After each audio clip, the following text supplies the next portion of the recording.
One time a Canuck became tired of his beautiful life and longed for something new to do.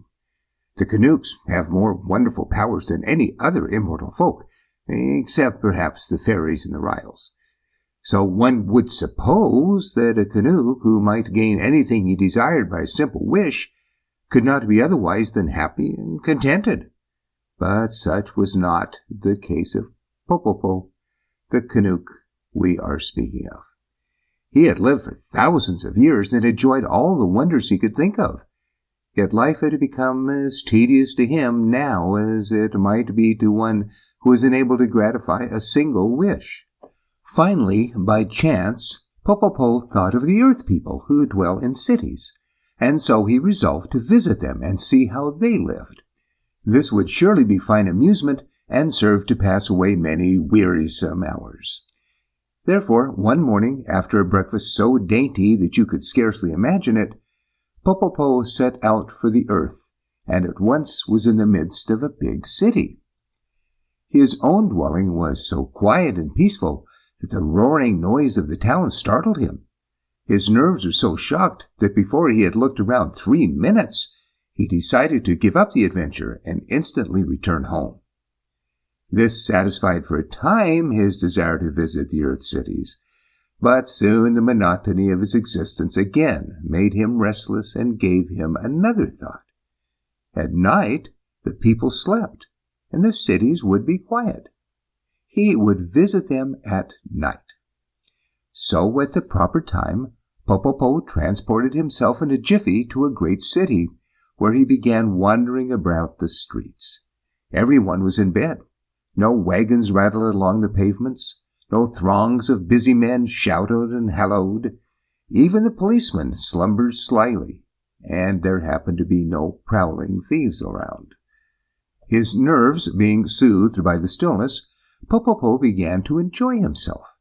He entered many of the houses and examined their rooms with much curiosity. Locks and bolts made no difference to a Canuck, and he saw as well in darkness as in daylight. After a time he stole into the business portion of the city. Stores are unknown among the immortals, who have no need of money or of barter and exchange, so Popopo was greatly interested by the novel sight of so many collections of goods and merchandise. During his wanderings he entered a millinery shop, and was surprised to see within a large glass case a great number of women's hats, each bearing in one position or another a stuffed bird. Indeed, some of the most elaborate hats had 2 or 3 birds upon them. Now, Canucks are the special guardians of birds and love them dearly. To see so many of his little friends shut up in a glass case annoyed and grieved Popopo, who had no idea they had purposely been placed upon the hats by the milliner. So he slid back one of the doors of the case, gave the little chirruping whistle of the Canucks that all birds knew well, and called, "Come, friends, the door is open. Fly out." Popopo did not know the birds were stuffed. But, stuffed or not, every bird is bound to obey a Canuck's whistle and a Canuck's call. So they left the hats, flew out of the case, and began fluttering about the room. "Poor dears," said the kind-hearted Canuck, "you long to be in the fields and forests again." Then he opened the outer door for them and cried, "Off with you, fly away, my beauties, and be happy again." The astonished birds at once obeyed, and when they had soared away into the night, the Canuck closed the door and continued his wandering throughout the streets. By dawn he saw many interesting sights, but day broke before he had finished the city, and he resolved to come the next evening a few hours earlier. As soon as it was dark the following day, he came again to the city, and, on passing the millinery shop, noticed a light within. Entering, he found 2 women, one of whom leaned her head upon the table and sobbed bitterly, while the other strove to comfort her. Of course, Popopo was invisible to mortal eyes, so he stood by and listened to their conversation. "Cheer up, sister," said one. "Even though your pretty birds have all been stolen, the hats themselves remain."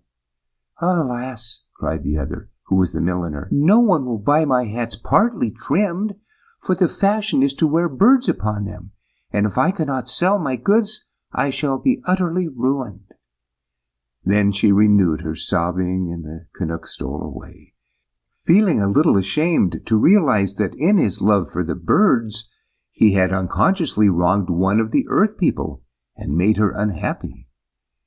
This thought brought him back to the millinery shop later in the night when the two women had gone home. He wanted in some way to replace the birds upon the hats, that the poor woman might be happy again. So he searched until he came upon a nearby cellar full of little gray mice, who lived quite undisturbed and gained a livelihood by gnawing through the walls into neighboring houses and stealing food from the pantries. Here are just the creatures, thought Popo, to place upon the women's hats. Their fur is almost as soft as the plumage of the birds, and it strikes me the mice are remarkably pretty and graceful animals. Moreover, they now pass their lives in stealing, and were they obliged to remain always upon women's hats, their morals would be much improved. So he exercised a charm that drew all the mice from the cellar and placed them upon the hats in the glass case, where they occupied the places the birds had vacated and looked very becoming, at least in the eyes of the unworldly Canuck. To prevent their running about and leaving the hats, Popo rendered them motionless, and then he was so pleased with his work that he decided to remain in the shop and witness the delight of the milliner when she saw how daintily her hats were now trimmed. She came in early the next morning, accompanied by her sister, and her face wore a sad and resigned expression. After sweeping and dusting the shop and drawing the blinds, she opened the glass case and took out a hat. But when she saw a tiny gray mouse nestling among the ribbons and laces, she gave a loud shriek, and, dropping the hat, sprang with one bound to the top of the table. The sister, knowing the shriek to be one of fear, leaped upon a chair and exclaimed, "What is it? Oh, what is it?" "A mouse!" gasped the milliner, trembling with terror. Popo, seeing the commotion, now realized that mice are especially disagreeable to human beings, and that he had made a grave mistake in placing them upon the hats. So he gave a low whistle of command that was heard only by the mice. Instantly they all jumped from the hats, dashed out the open door of the glass case, and scampered away to their cellar. But this action so frightened the milliner and his sister that after giving several loud screams, they fell upon their backs on the floor and fainted away. Popo was a kind-hearted Canuck, but on witnessing all this misery caused by his own ignorance of the way of humans, he straightway wished himself at home, and so left the poor women to recover as best they could. Yet he could not escape a sad feeling of responsibility, and after thinking upon the matter, he decided that since he had caused the milliner's unhappiness by freeing the birds, he could set the matter right by restoring them to the glass case. He loved the birds and disliked to condemn them to slavery again, but that seemed the only way to end the trouble. So he set off to find the birds. They had flown a long distance, but it was nothing to Popo to reach them in a second, and he discovered them sitting upon the branches of a big chestnut tree and singing gaily. When they saw the Canuck, the birds cried, "Thank you, Popo. Thank you for setting us free." "Do not thank me," returned the Canuck, "for I have come to send you back to the millinery shop." "Why?" demanded a blue jay angrily, while the others stopped their songs. "Because I find the woman considers you her property, and your loss has caused her much unhappiness," answered Popo. "But remember how unhappy we were in the glass case," said the robin redbreast gravely. "And as for being her property, you are Canuck and the natural guardian of all birds, so you know that nature created us free. To be sure, wicked men shot and stuffed us and sold us to the milliner, but the idea of our being our property is nonsense." Popo was puzzled.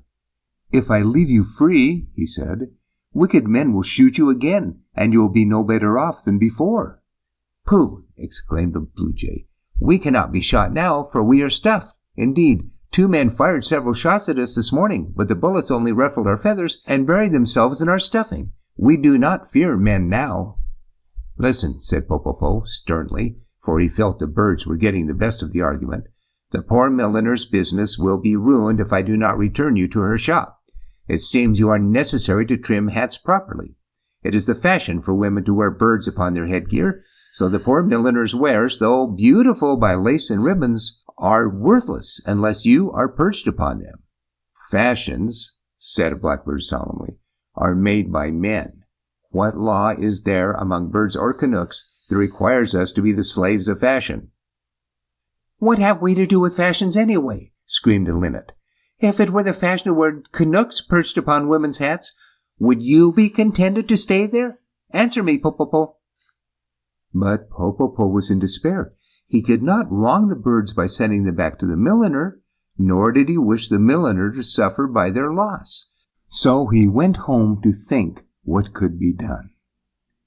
After much meditation, he decided to consult the king of the Canucks, and going at once to his majesty, he told him the whole story. The king frowned. "This should teach you the folly of interfering with earth people," he said. "But since you have caused all this trouble, it is your duty to remedy it. Our birds cannot be enslaved, that is certain. Therefore you must have the fashions changed, so it will no longer be stylish for women to wear birds upon their hats." "How shall I do that?" asked Popopo. "Easily enough. Fashions are often changed among the earth people, who tire quickly of any one thing. When they read in their newspapers and magazines that the style is so-and-so, they never question the matter, but at once obey the mandate of fashion. So you must visit the newspapers and magazines and enchant the types." "Enchant the types?" echoed Popopo in wonder. "Just so. Make them read that it is no longer fashionable to wear birds upon hats. That will afford relief to your poor milliner, and at the same time free thousands of your darling birds who have been so cruelly used." Popopo thanked the wise king and followed his advice. The office of every newspaper and magazine in the city was visited by the Canuck, and then he went to other cities until there was not a publication in the land that had not a new fashion note on its pages. Sometimes Popopo enchanted the types so that whoever read the print would see only what the Canuck wished them to. Sometimes he called upon the busy editors and befuddled their brains until they wrote exactly what he wanted them to. Mortals seldom knew how greatly they are influenced by fairies, Canucks, and Ryls, who often put thoughts into their heads that only the wise little immortals could have conceived. The following morning, when the poor milliner looked over her newspaper, she was overjoyed to read that no woman could now wear a bird upon her hat and be in style, for the newest fashion required only ribbons and laces. Popopo, after this, found much enjoyment in visiting every millinery shop he could find, and giving new life to the stuffed birds which were carelessly tossed aside as useless. And they flew to the fields and forests with songs of thanks to the good Canuck who had rescued them. Sometimes a hunter fires his gun at a bird and then wonders why he did not hit it. But having read this story, you will understand that the bird must have been a stuffed one from some millinery shop, which cannot, of course, be killed by a gun. End of The Enchanted Types by Frank L. Baum.